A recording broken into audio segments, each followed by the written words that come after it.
forgiveness and ATF? Well, right, okay. Or is there a difference? Back on, yeah? Yep. Yeah, right. The difference, you're asking the question, what's the difference between complete forgiveness and ATF? Yes. All right. ATF deals with your individual projections.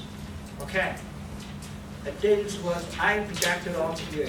All right. I see guilt in Karen. All right. I've been angry with Karen. All right. So now I realize, oh, I'm doing a course, oh, I shouldn't have reacted, but I didn't react. Now I apply ATF. I lift back that projection. Okay? Yeah. Yeah. So that's what forgiveness is bringing back your projections. But then complete forgiveness, which is on level 3, ATF is on level 2, complete forgiveness is level 3, is dealing with the emotion inside me as it arises before projection. Because it undoes judgment, it undoes beliefs, okay? And the ego will attempt to rationalize all your emotions, but if you really master complete forgiveness, then healing, that's what it's all about. It's healing. So it's dealing completely with the issue before it's projected out onto the world. So one of them is reactive, and the other, complete forgiveness, is proactive. Yeah? Thank you.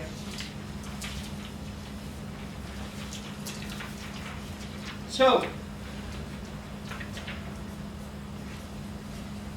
the ego's toolbox.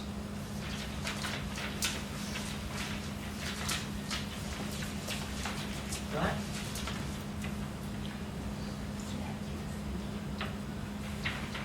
Now, the ego's toolbox, right, you probably know a good bit of these, all right, but we're going to go through them because it's important now that you understand that it's like every weapon that the ego has against you.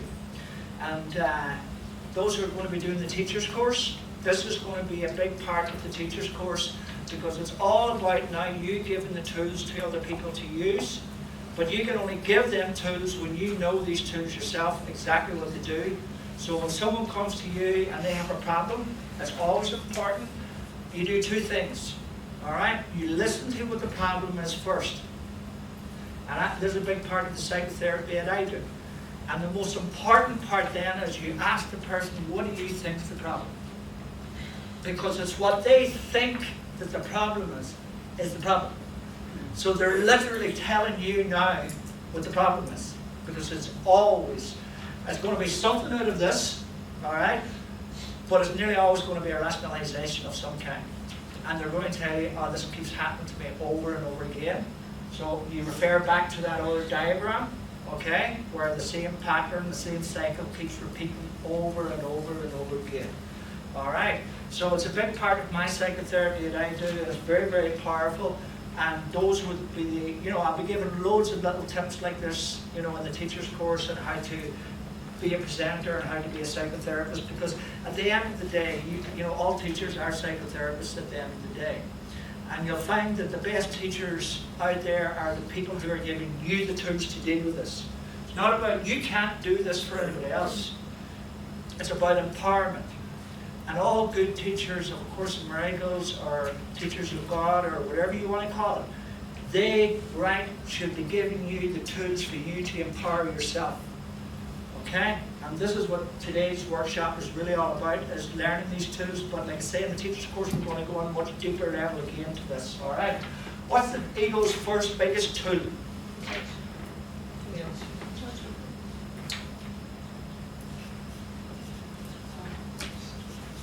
It all kicked off with judgment, right? Because the judgment, right, is, what are you laughing at? Right? Judgment is what the ego uses in every situation, and that's how the whole dream began, as a judgment. Because the moment you judge someone, you reject. It's all about rejection. And if we're all one, it breaks the law of one immediately. So as long as you hold judgment, you'll always be breaking the law of one. Okay? And if we're all one, then basically judgment says we're not, that we're all separate. So it's the biggest tool that the ego has got. All right? The next tool, denial. Okay? These are all tools, okay? Denial. All right? And it's the first human reaction that anybody, you know, if you speak to any detective or cop or anything, like, you know, and they'll tell you, like, it's the first basic human response is denial. Everybody denies straight away, like, you know. And we have all done it, and we all do it because in denial, and that, who are we denying? Yeah, we're denying ourselves, and then through denying ourselves, we're denying God. Okay, we're denying love, we're denying joy, peace, all of those we're denying, you know. So it's important, it's important that,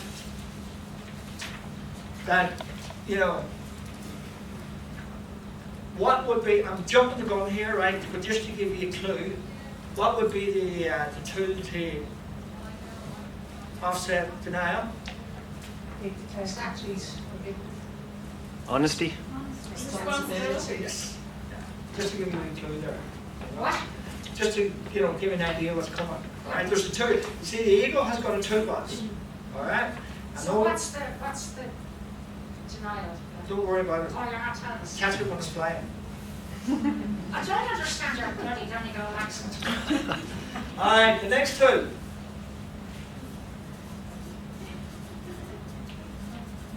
Projection. Okay, and we all know what projection does. All right, it takes something from inside us. We deny it. What you deny, you will project. Okay, so we're all denying and we're all projecting. Okay, so we're denying the guilt in ourselves and we're projecting, we're seeing the guilt in someone else. We're always trying to blame somebody else. Okay? The next two.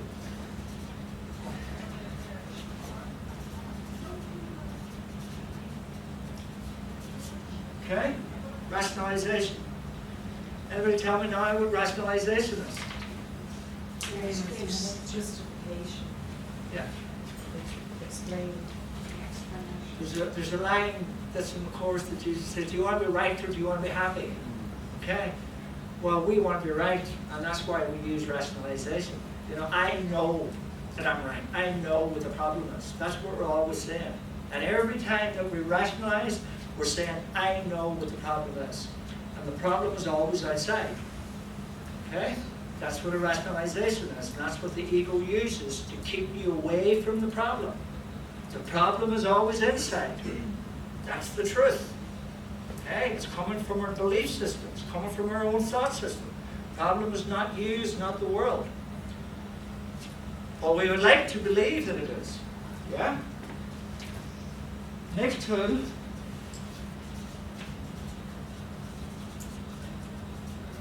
Okay? You know what displacement is? Yeah?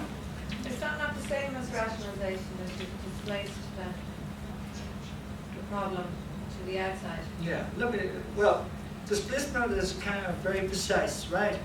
Have you ever had a really bad day at work and then gone home and taken your frustration out on your family and friends? Then what you have experienced is the ego's defense mechanism of displacement. Displacement involves taking out our frustrations, our feelings, and impulses on people or objects that are less threatening. Okay? That's bullying also. That's bullying. Like can be bullying also. Oh, yeah, exactly. Kick the cat syndrome. Exactly, exactly. I mean, we won't argue with our boss because we might get sacked. Okay, we'll go home, all right? And the wife will put out the dinner, and we'll eat the head of her because the dinner's not right. That's displacement. Or it could be, you know, have you ever been in a room with someone and you're having a discussion or a talk with them and you go outside and you just scream? Do you know? That's displacement. Kick the cat, kick the dog, you know, kick the car. I've done it a couple times myself. Broke my toe one time, you know, with this thing, you know, and I was sore for a month, and I always look back and I said, why didn't somebody tell me about this at the time? You know, the problem with displacement, it goes straight to the bank. All right? Problem with rationalization goes straight to the bank. Problem with projection goes straight to the bank. Problem with denial, straight to the bank. All right, so you see how clever these toolboxes are. Because it's just like you walking down to the, the Bank of Ireland every day, and here you are, quick lodge, put all my emotions into this bank. And then you're walking down the town the next day and the bank just hits you in the back of the head, So everything in the toolbox here, the ego, right, it's very important for the ego to take it to the bank. Yeah? So, can you see now, Cora, just the difference on that? There are little subtle differences on these 3 or 4 I'm going to bring out now, right? But ultimately, you can all relate to them. Everybody can relate to these, So again, as a psychotherapist, or when you're doing courses, or when you're teaching, or whatever you're doing, like, you'll recognize when someone tells you a story, exactly just what's happened, And this is why it's important to listen to people like, I would sit and I could listen to someone for an hour, 2 hours to tell me the story. Very important for them to get that story out, because in that story is all the answers that they need.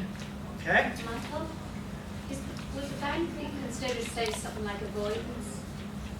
Well, no, the bank is basically our unconscious mind, and it's full of, our beliefs, our fears, our guilt, and everything, and it only holds so much, and we stuff it in, and then when it starts to seep out, then Ken Watnick used the bank as his analogy was the carpet, sweeping under the carpet. And then all of a sudden there's a big lump in the carpet, and then you stand on the carpet and all this dust comes out everywhere. So it's basically it's the unconscious. It's the unconscious mind where the ego just stores, and it's an energy force really. And all energy is built up on thoughts. So all these different thoughts are being stored in there, and eventually everything in the bank has to come out. So just for example, when you're on that question now, when you're doing complete forgiveness here, all right, and if you were to master this every day, what's happening is now the bank is going to here, you're using complete forgiveness, and now you're emptying the bank. That's what's happening. You're emptying the unconscious. What keeps the bank full is this cycle. Okay? This is why Jesus says the body, and I think it's in chapter 8, and he says, discomfort has arose within the body to bring the need for correction into place.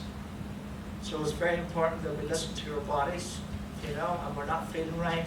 Look at it, just say, right, where's this come from? What is this? What's this bringing up in me? And then what's the truth about this? It's actually using complete forgiveness. So what we want to do here, we're emptying the bank, and we're emptying the bank of our judgments, all our hates, fears, all those beliefs, That answer for you? Can you give me that bush again about discomfort? Huh? Can you give me that bush again about discomfort? Discomfort arises in the body. Discomfort arises from the body to bring the need for correction into awareness. Okay? Then our next, the next tool the ego uses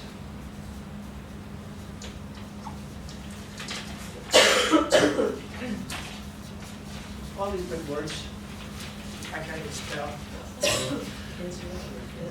Yeah? Intellectualization. Yeah? Say that way a couple of vodkas in me. Intellectualization. Yeah.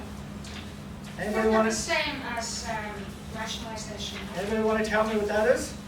Same as rationalization. Distancing Well, yourself. not rationalization. Huh?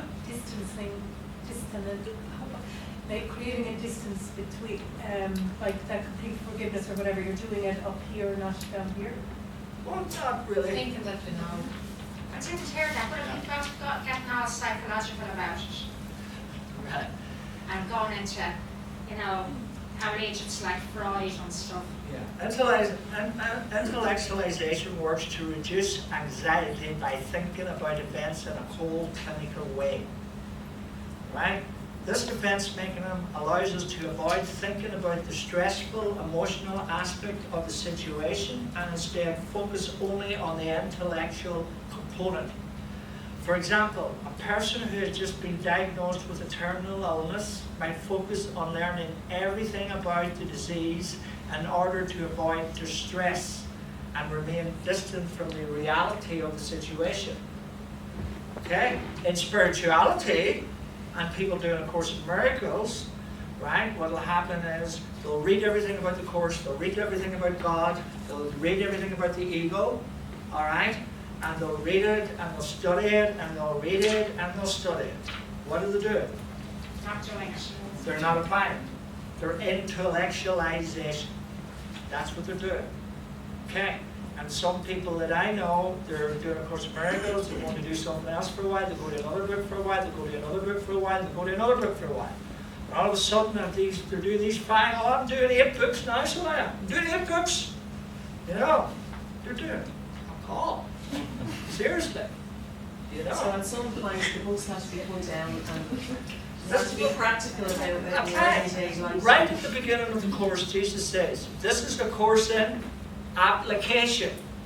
Right at the beginning. Sometimes we need the books to keep it, you know. But that's okay, that's fine, if you're doing the work. Yeah. But the problem is, when you get into this mindset, you think you're doing the work. And then you're sitting there, and I had a woman, and she was doing the Course for 26 years, and she said, I haven't made any progress in it whatsoever. And I said, right, tell me what you're doing. She told me, she said, you're still not. You know, absolutely not. She never applied a thing in it. She never applied forgiveness. She never looked at the tools. She'd never done anything. She read everything about it. She knew everything about it, but wasn't using it. You know, don't forget, A Course in Miracles is a toolbox. It's given us tools to deal with these tools. Okay? So you all know this one, right? All right, and this is, I'll give you another one, all of these spiritual self-help books. This is what they're all based on. All right? Everybody's learning about this and the sweet trick and the sweet trick. All they're doing is really, you know, keeping your ego in place, but making it a better ego, making it more spiritual, you know. They're not really dealing with the problem.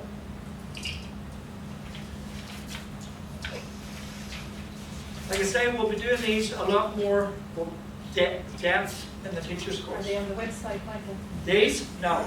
No, they're in my book. When is that coming out, Mark? Huh? The book? Any tips for sore feet? Right, I'll talk about the book after the break. Yeah? Unbelievable.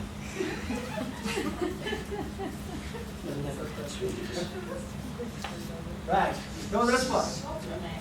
Sublimation. All right? Anybody want to tell me what this is?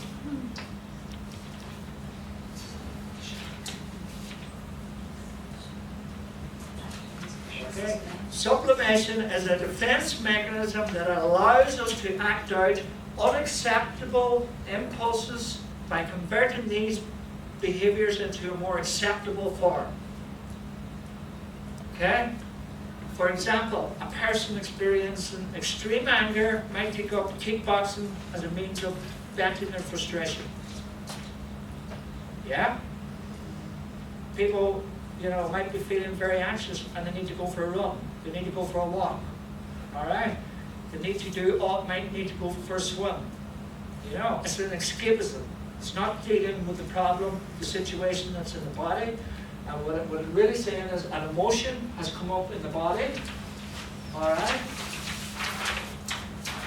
Something has come up in the body, and their answer to this, rather than complete forgiveness or ATF or anything else, their answer to this, right, is to project it outside of themselves, on the body, by either running, kickboxing, all of these kind of defense mechanisms that we all use, that we need to do. You know, some people need to go and do knitting. Some people need to go play cards. Some people need to do all kinds of things. All I right? presume you're not saying, don't not go for the walk. No, I'm not saying that. Just know what you're doing. Just know what you're doing. You know, but the problem with that is that if you're using that, all right, if you're using that and not using this, then it's a problem because you're taking it to the bank. Okay, that's all you're doing with this.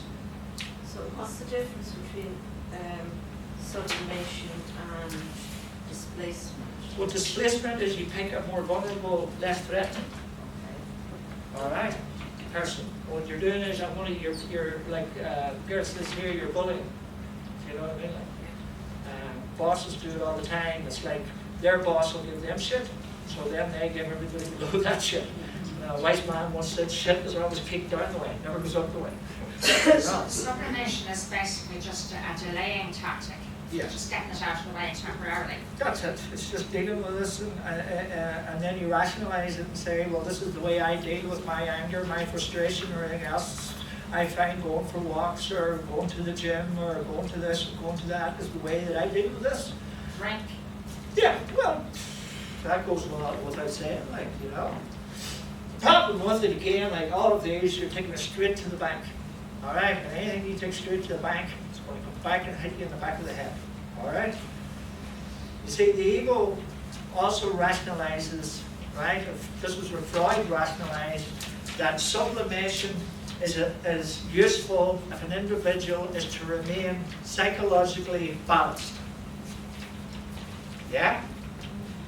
So, let's say, Who said that? right, let's say, right, let's say you want to be an ego. Let's turn the whole thing around for a moment, right?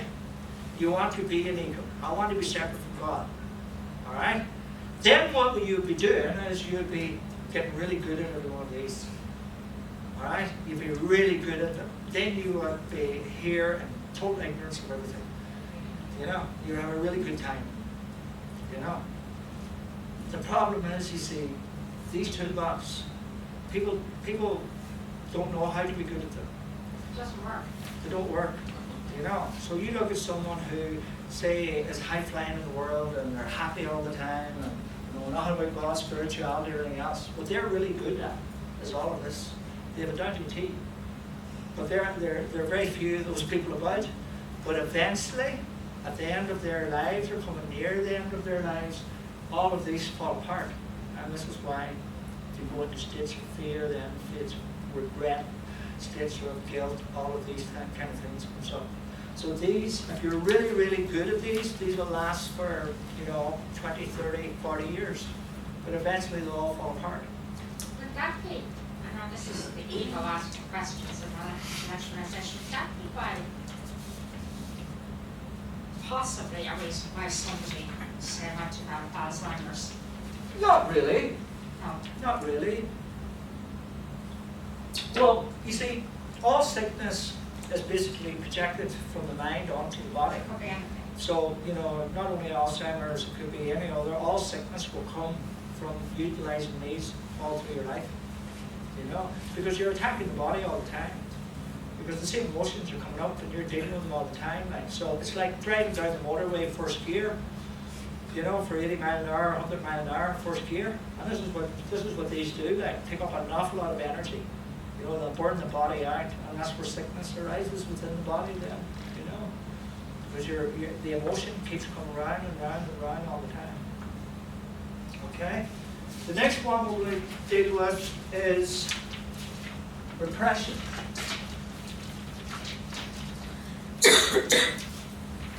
Has everybody heard of all of these? Yes. Yeah? Yeah. You're going to get to know them a lot better. All right?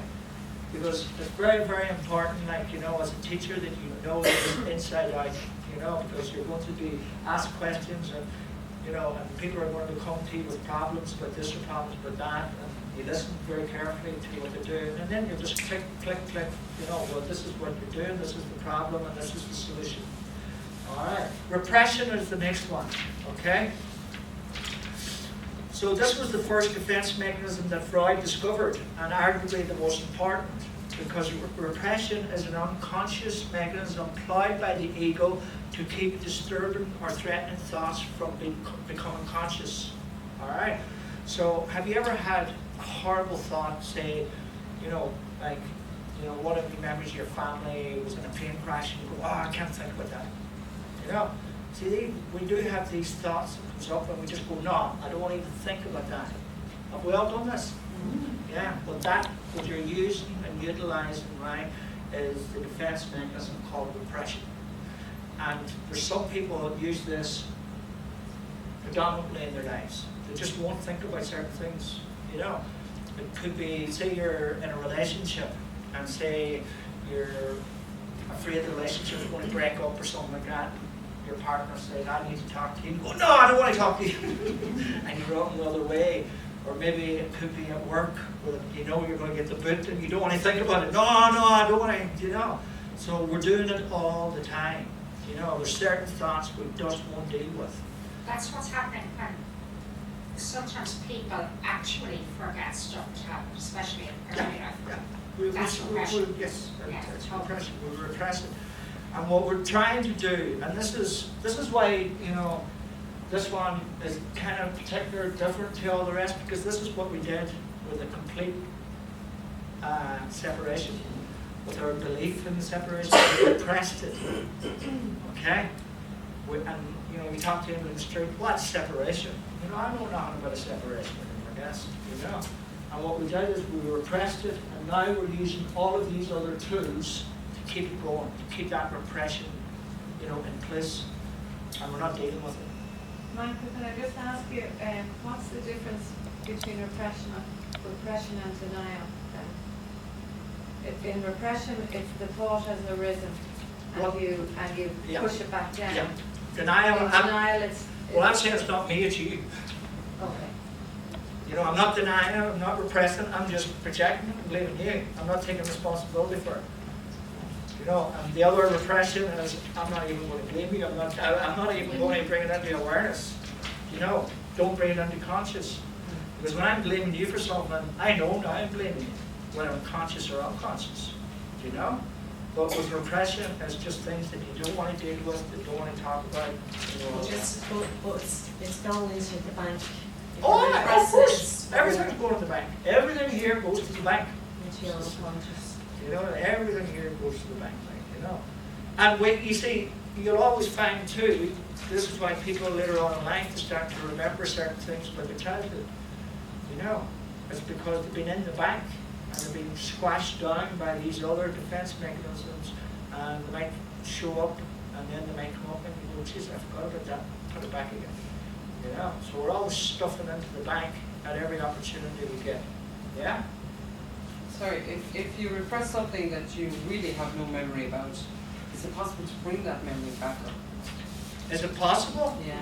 Well, there are methods out there for doing that, hypnosis and other kinds of things like that. But once you start doing this anyway, It will come in. once you start emptying the bank out, like everything in there will come into awareness. You know, once you start, like Jesus says in the Course, like truth corrects all errors. All right, so once you stop rationalizing and start bringing everything to the truth, everything in that bank now, instead of being this way, is coming out. You know, and this is why, you know, people go through these periods in A Course in Miracles. You know, when they go through these nightmares. All right, they go through the horrors, they go through the terrors. You know, and you know, the bank's been empty. You know, all of this has already been in there all along, like, you know. And this is why I say to you, like, you know, don't give the Course to any members of your family. Well, if you don't like them, give them the Course. Like, because, you know, it's not an easy path. It's not a path for everybody, like, you know. So it's a very difficult path. And this is one of the reasons, because what's in that, we'll go back again here, right? This is unconscious in the bank. This is conscious. Okay, and I think it was Carl Jung that says the unconscious becoming conscious is a very painful experience. This is what he was talking about. You know? And Jesus actually says, when you bring forth what is hidden, all right, you will enter the kingdom of heaven. If you do not bring forth what is hidden will kill you. I don't think he said kill you, he said something like that. Like, you know, But destroy you're you. living in hell. Yeah, If you're well, not bringing this is what's hidden. consciousness. This is what's hidden. And to bring it forth here is when we bring it here and into our conscious, here is the key. What do we do with it here? All right, do we let it go back around again, or do we deal with it here at source? There's the choice. Yeah, but if we don't deal with it, we still have another portal here that we can deal with it through ATF forgiveness. Yeah?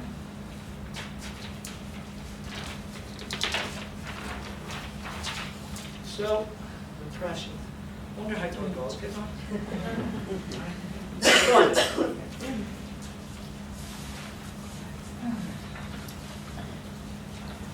We're having our tea break a wee bit later today, if you don't mind. Yeah. We don't want to see the second half too much. Huh? You joking me? You're taking an hour here. I don't know whether you like it or not. Next one is disassociation. Anybody know what that is? Oh, they did. So they thought I did. I was afraid to say. Go on, tell us. To separate yourself from the situation that you again suppressed. It's a bit like repression, that you suppress the thing Yeah. and completely separate yourself from. Yeah. Disassociation is the ego's attempt to separate the two conflicting thought systems, its own and the Holy Spirit. Why? To continue its existence. Why? Its threat. Well, if the two are brought together, what happens? Holy Spirit comes out, ego goes.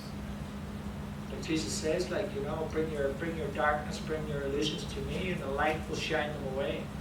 Because the ego's thought system basically is a thought system of darkness, and the Holy Spirit's thought system is a thought system of light. And when you turn a light on in a dark room, there's no more dark room there, and that's exactly why. So to the ego, right, disassociation is very, very important. It's an important tool for it to use because it makes you fearful of the light, and it makes you deny the light, which is really denying God, the Holy Spirit, whatever truth, whatever you want to use. Okay? Their joining thus becomes the source of fear, for if they meet, the acceptance must be withdrawn from one of them. You cannot have both of them. Okay? So where the real fear comes up here in disassociation is if you are aligned with your ego, all right, and you have an attachment to your ego, all right? Basically, and you are trying to transcend to the right mind, to the Holy Spirit's thought system, okay? Then you're going, it's death to you because you believe that this is you. And this is why it's so fearful, right? You know, a lot of, you know, if there's a lot of fear coming up from you from transcending into the Holy Spirit's thought system, it's always because you have aligned yourself with ego identification so much. Because, you know, take you out of the picture, all right? It's darkness and light. And if your ego, you're resembling the darkness. And when the darkness comes to the light, then it shines away, disappears, it's dead. It's death. And if you're associating with ego, you're thinking of ego as yourself. Yes. And so you're afraid of yourself disappearing. Right. Yeah. And what that would, let's make that more practical and easy to understand. It says, if I have a lot of attachments to my ego, then I'm associated with my ego. And I have to disassociate from the Holy Spirit. Okay? What gives me my ego identification is all of my attachments. If you didn't have any attachments to your ego, you'd have no problem. Does everybody have all those attachments? Of course. The body is a big attachment. The world is an attachment. Or special relationships are attachments. You know? And we'll be doing a big part of the teacher's course we'll be doing on this because it's very important. So we'll say if you're becoming more detached from your ego then and becoming more attached to your true self, for want of a better way of saying it, would that mean then you're becoming different to everything of the ego? Well, it's not that you become indifferent to it. You're letting it go. The more you let go of the ego, the more you become yourself. Yeah. It's as simple as that. You don't have to do anything to become yourself. what you have to do is stop disassociating yourself. There's two yous. Yes, yes. All right? Just give you an example of this is about here, right?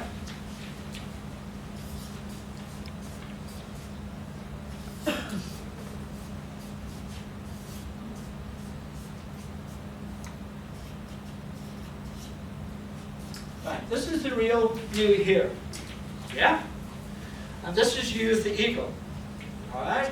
And if you're doing a Course in Miracles, this is you. Yeah?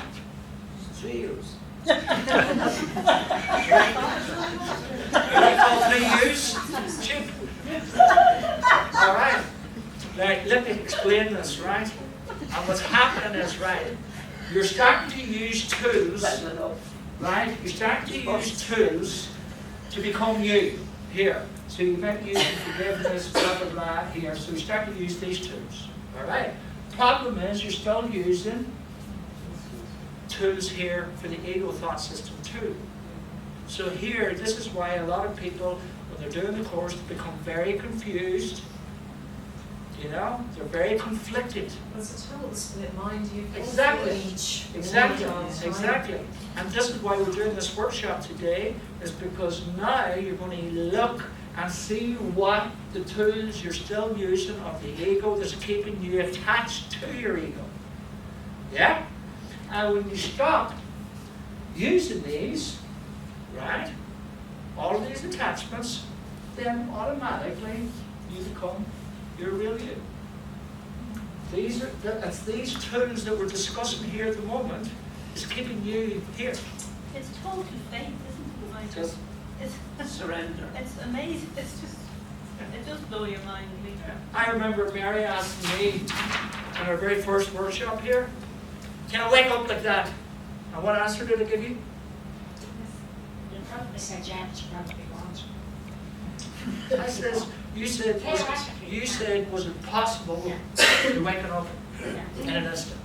Yeah. And I said, yes. How? Have you no memory at all? Do you not remember these So I readings? remember you asking about and you said yes. Yeah. Yeah, but what can I tell you? Why? Why is it possible for anybody to wake up in an instant? If they relinquish their attachments, they can. That's a total surrender. Okay? And that's what that wee diagram there is about. Like, you know, it's just, you know, you surrender everything here. Just a total surrender. You had to be aware that you're using all those. Not really. Because what happened with me was I knew nothing of anything. Right? I was totally ignorant to all of it. The one thing that I did know that the pain that I was experiencing got to a level and I couldn't take it anymore. And that's what I surrendered. That was a total surrender of everything, clean sweep of everything. Yeah. So if I had began learning about this stuff, alright, it would probably take me about 2 million years. Right, so you don't need to be aware that you're using those defense mechanisms. Well, you do if you're doing a Course in Miracles. Right. This, you know, a total surrender only works in pure ignorance. You know? So this is why when you're doing the course, you pick this. I mean, to waken up in the dark night of the soul is the most horrible way to waken up. And you won't, 99.9% of people will die before they waken up. So all you need to know is that you're in intense pain Yeah. and just want to be done with it in order to Exactly. heal. Yeah. So the Course in Michael, Miracles, it would be quicker though, wouldn't it? it would be quicker. Horrible and quicker. Yeah. But, you know, at the end of the day, this is why the course is here. It is basically a gentle, step-by-step process of letting all of this go. You know, letting the ego go, letting all the ego defense system go. Yeah? So that's disassociation.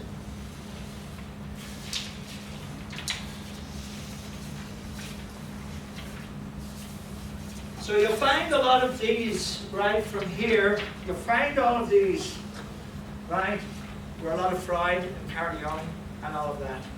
And this is why it was important, you know, that the course came in the form that it did, because of Freud's teaching and all of that. He laid the foundation stones for the ego thought system. The only problem that Freud had, his starting position was wrong. Okay? And he made stuff up. He was a liar. Right. Okay. Let's move on. Sorry, Mike, could you finish that sentence? Huh? Could you finish what you're about? Well, Freud basically wasn't aware of our true nature of who we were. You know, he thought we were actually human beings. You know, and this was a part of us. To him, the ego was only a small part of our psyche. All right, he didn't understand the whole thing was the ego. And Carl Jung went beyond that. Carl Jung went beyond that. Carl Jung did believe we had another. Carl Jung was the first one to basically bring into awareness the collective unconscious. Yeah. And he basically Shadow and all of that. And we'll be doing a lot of that in the teacher's course also, like, you know, because Carl Jung was into the oneness. Carl Jung was more spiritual, where Freud was more psychological. Yeah. So what did the is that the right way to pronounce it? What did the archetypes mean in Carl Jung? He talked about the archetypes. Well, sure, being a mother's an archetype. Being a farmer is an archetype. Being a breadwinner is an archetype. You know, it's just the role that you want to. The victim is an archetype. You know, so just, you know, all these different, you know, you could be a submissive person as an archetype. You could be a bully archetype, you know. Everybody has an archetype that they chose to come into play under, you know. Okay, let's keep And on. Michael, just in relation to this and surrender, I know at times I have felt I've surrendered, but then something else comes up. So, you know, it's very hard to know when you've got with total surrender. Right. Yeah. So what you're talking about here, anybody want to help out here? The bank. You're emptying the bank. You don't really know what's in the bank. Do you know what I mean? And this is why it happens that most people, there's a woman there in England there I've been working with the last, I would say it's about the last year and a half, and she just had a massive awakening there 2 weeks ago. Didn't expect it at all, you know, it just happened. And she's been on Skype nearly every day to me, like, you know, about it, like, you know. And it just comes without total expectation. She's just there working away, and doing the work. And all of a sudden, you know, everything now just makes total sense to her, like, you know, she got it. So it's all of these little surrenders. You can't say you're doing a total surrender. A total surrender is to blow the bank up completely. So can you wake up and go back to sleep and wake up and go back to sleep? Well, people do. Yeah. People do. People do that. People do that. You know? It becomes too fearful for them. There's still a part of their ego there. I mean, waking up, you know, there are all different levels of waking up. So, you know, it just depends what level you're waking up, because the temptations of the ego are still there. Like, then the people who wake up and, you know, they have an awakening at a level, and their ego jumps in with them. And, you know, happened to David Icke. You all remember David Icke? Yeah. You know, start wearing Tarkosh tracksuits, sitting up in tables and proclaiming to everybody he was the Son of God and all this. His ego just ran away with him, like, you know. And it happens to many other people too. Like, they become so spiritual, special, like, you know. He has the Son of God. Huh? He has the Son of God. They buy all the clothes and they do all the, you know. But they haven't done any of this clearing out of. Well, this is, you have to, you know, it's only, you know, it's just another level, like, you know, and no matter what level you're on, you have lessons. The only difference is, you know, no matter what creeps up for me, I have the tools there, and I know exactly. And that's why 99.9% of my life is a great life, like, because I have the tools, and I'm using the tools all the time. So I don't have any problems. You know, and any problems that do come up are not really problems. There would only be problems if I seen them as a problem. But there are no problems. There would be problems if I was an ego, you know. So it's kind of like this teacher's course, you know, I got a couple of emails and text messages, not very nice, I have to say to you. Who do you think you are? All of this, like, you know. Presumably not from anybody in this. No, they're not from anybody. These are basically people who don't do anything. These are the same people who criticized me 3 years ago at the conference. They were telling me you should do this for the conference, you have to do this for the conference. And when I wouldn't listen to them, what they were saying to do for the conference, then they got very angry. Now the same people coming back again and they're having another dig at me now, like, you know, who do you think you are? And, you know, a teacher of God and a teacher of Course in Miracles, and you're setting yourself up to be the Archbishop of the Course in Miracles in Ireland, like, you know. I laughed at that because when you read my book, you'll see I'm anything but the Archbishop or anything else, like, you know. No, but it's just, you know, I kind of, one person sent me a text message and I arranged it back. They wouldn't talk to me at all, kept sending me snide, you know, vicious text messages. Wouldn't talk to me though, wouldn't say it to my face. You know, I only wanted to talk to him because I wanted to explain to him what this was all about. Well, first of all, that person is not even seeing you as equal, as one with you. That's the first. That's the Pure first of all. judgment, pure judgment. But doesn't it go with the territory? Huh? Doesn't it not Of course go it with does, the of course it territory? does, yeah, of course it does. But like this is what I'm saying, like, I was saying to Melissa there, that's nothing when this book comes out, I'll guarantee you, I'll get text messages. So if there's anything left in my ego, you know, I'm going to know about it. Seriously, like, you know, and that's his plan up there all along, like, you know. So, you know, no matter what level you're on, there's lessons. But the higher the level you go, the more tools you have, the better you start to use them. And this is why it's very important that we start using the tools as regularly, make them, like Jesus says in the Principle of Miracles, he says miracles are natural. What he's really saying is, tools, these tools become natural. These are all natural to us as an ego, yeah? We don't even know about half these things, but they're all inbuilt into that thought system. You know, we never learned these, we didn't go to school to learn these, they're all natural. But the toolbox that we're doing afterwards, after this, the Holy Spirit's toolbox, that's the toolbox we need to now turn into our natural reactions. And that's what's behind that, you know, miracles become natural, you know, because everything the Holy Spirit has given us in His toolbox are all miracles, you know. So let's keep going here. So, just quickly, Michael, eventually do we have to go beyond the course? Does the course only bring us the certain way?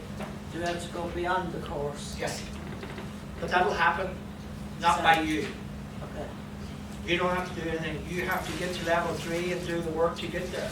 Like Jesus was saying there, it's your responsibility. Okay? Level 1, level 3.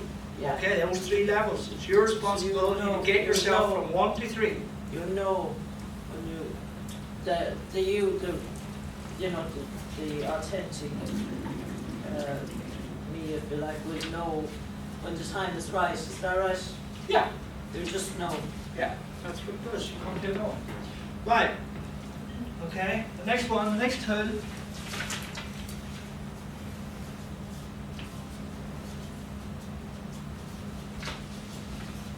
Biggest tool outside of judgment that the ego uses. Because the ego right mind is the most devious device within the ego thought system itself. And I know a few people who have been doing the course a long time, and that's where they are. And the problem is, they don't think they're there. They think they're in the right mind. Because when you're in this ego right-minded specialness place, all right, you're so caught up in your own specialness. And what happens is you turn everything in the course upside down and you interpret it all now with the ego rather than with the Holy Spirit. And I have seen a number of people in this, and it's the most devious of all. And when I came into the course, I'm only in the course now 6 years, this was never heard tell of. And Jesus made it very clear to me that this was a part of the course that a lot of people got stuck in. They didn't know the ego right mind. They didn't know that the ego had a right mind. I remember one of my first workshops here, I think it was you that said it to me, Debbie. You know, you said the ego's a right mind. You know, no one was aware of it.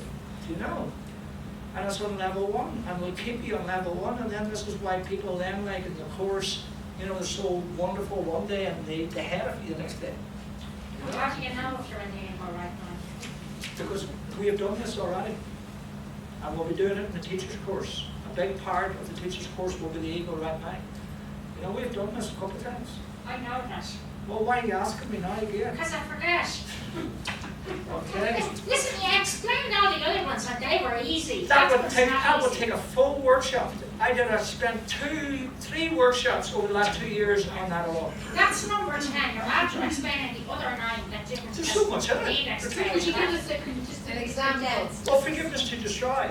Oh, yeah, I have that. Okay. Oh, yeah. The ego's idea of salvation is through suffering. You know, there's a whole list in it, like, you And know. feeling special, because feeling that you're a special spiritual Yeah, person. go to my website, look at the ego right mind, you'll see the diagram, and you'll see all the attributes of it. The Matt-Talbot syndrome, isn't it? Huh? The Matt-Talbot syndrome, Yeah, the fact that you have to suffer yeah, when you go. that's right, that's right. And forgiveness to destroy? Yeah. There's 4 elements to forgiveness to destroy. That's it. You know. Forgive the sinners, then playing the martyr, then bargaining, you know. You were here and I don't think. Oh, I know, absolutely. Well, you see, this is the difference, all right, between a student and a teacher. Okay, when you're a student, you'll listen to these, you'll go, oh, geez, that was good, and it's gone again. But as a teacher, you're going to be teaching these things, and you're going to know them, it's going to be there. Like, you know, definitely, you know, it'll just be bang, bang, bang, you know. Sure, it's always been easy to photograph and memory. Yeah, okay. Next one is another very subtle one that everybody falls into.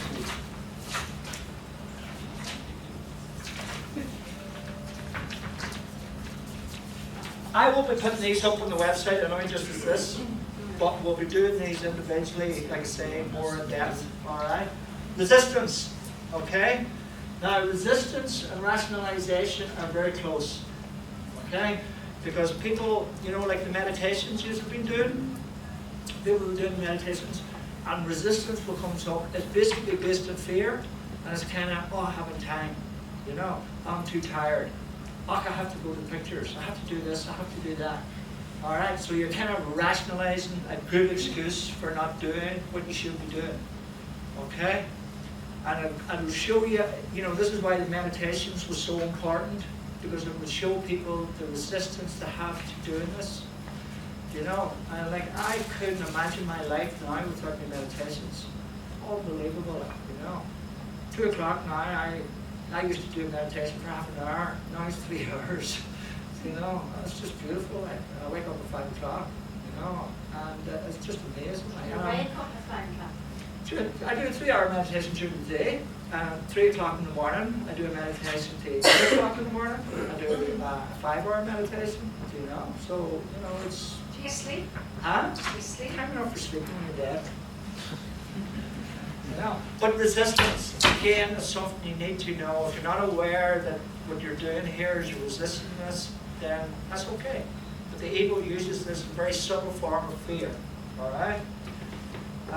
Next one, we discussed it, I'll not put it down here, forgive to destroy, all right, I won't put it in there. The next one then is false empathy.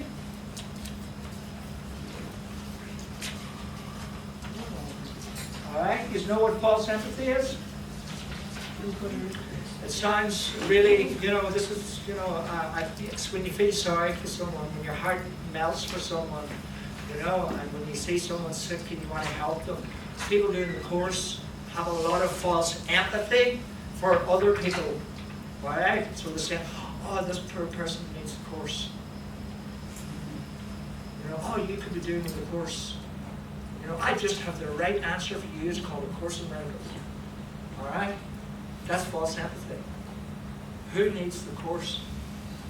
Me. The person who's saying it needs the course. They need to actually do the course for a start because they're not doing the course. All right?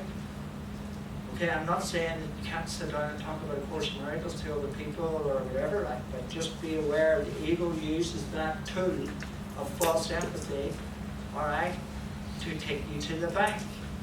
It goes straight to the bank. It's just putting more lodgements into the bank. You're trying to get the bank empty, all right?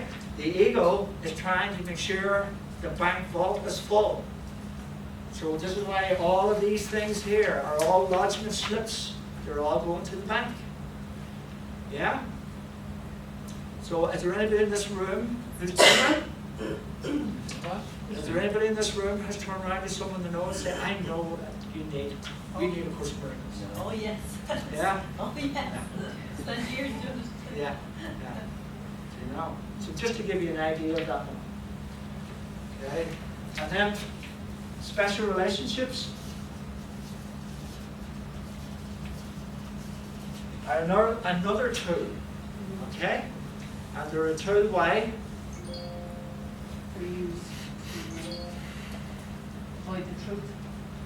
Well, they're used to project on. They're used for specialists. They're used for your demands, needs, expectations, and desires. Okay? Because now, instead of going to your true source of who sustains you, all right, we're going to our special relationships and we're saying, I need you to love me. You know, I need you to care for me. I need you to feel it, you know, for me. All of these needs, these demands, these expectations, you know. You're giving them the job of looking after you instead of taking responsibility Well, for what you're yourself. really doing is you're saying to these people, help me stay separate. That's what it comes down to. All right, I need you to stay separate from God. Okay, I'd rather have you than God. I'd rather have the fear that I have with you than the love that I have with God. That's what it's really, you know, when you cut everything else aside, that's what it really is all about. It's a tool. Okay? It's only a thought, it's a concept of the special relationship. And the ego uses it because what does Jesus say in the Course about special relationship? It's the home of guilt. Okay? It's where guilt now is carefully concealed within two people. You know? And what he's really saying is, right, all you're doing is you're filling up the bank with more guilt. Yeah? James? You look a wee bit puzzled there. You know? So again, don't forget, these are all tools. All right? Couple more to go here. All right?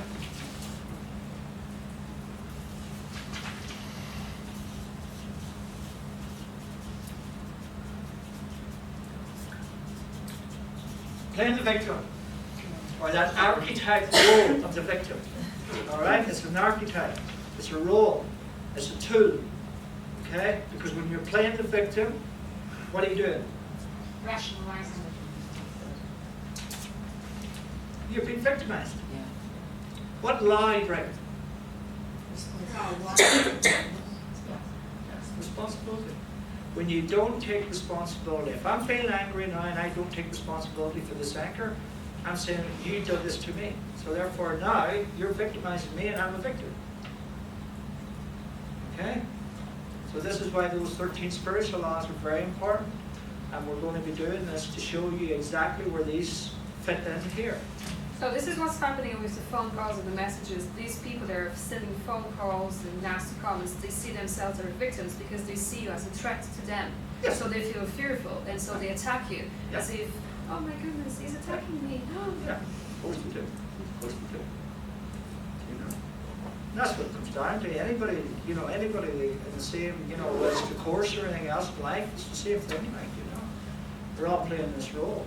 You know, and they, what Jesus says in the Course then, that the victim is really the victimizer, because you're seeking out people to victimize, you know. So the victim will always seek out other people to victimize you. The next So one. by choosing a victimizer, you're victimizing them. Yeah, they're both the same. Victimizer, victim, are both the same. The next one then is, I'll not write it, the authority problem. All right, is another tool. Okay, and that means if you have a problem with anybody, all right, in authority, then you're playing this role. It's another role here playing. All right, it's another way of you projecting onto this person. And the first problem that we had with God, which the authority problem really is a rationalization. And the problem we had when we made the judgment against God, we said, I can do a better job than you. All right? And that was our rationalization for leaving heaven. Okay?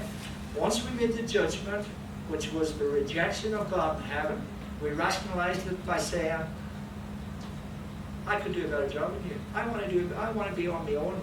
And even Jesus says in the Course where we perceive ourselves as a victim now, that God wouldn't let us do what we wanted, so we had to go away and do our own thing. So the authority problem is a rationalization. Okay? And when you have a problem with anybody in authority in this world, all you're really doing is rationalizing the problem you have with yourself. Yeah? Yeah. Next one. Nearly there. Oh, Jesus. Anybody want to see anything on this? Well, it's split between guilt, no, sin, guilt, fear, past, present, future. Past and future. They're tools to keep you out of where? Now. The now is the last place that the ego wants you to go, Yeah. because it's the only place you can join with God. Okay? And this is why we drag our past with us all the time. And we drag the past into the present. And then we drag the future into the present by sitting worrying about our future, about money, about getting old, about death, about this, about that. All of those are pulled in to cover up here. The now. So past and future are tools that the ego uses to keep us away from the now. Okay? And the last one, oh sorry, the one before that.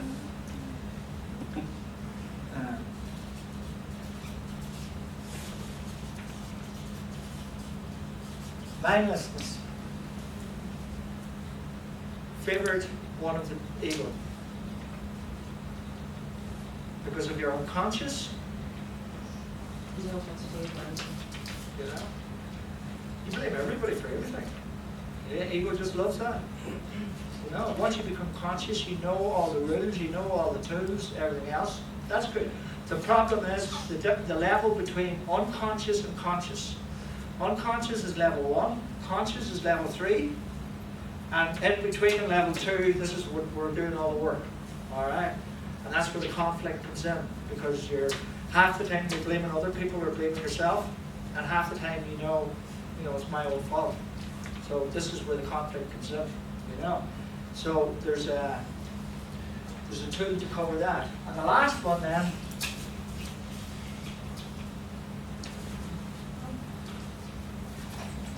the last great tool of the ego.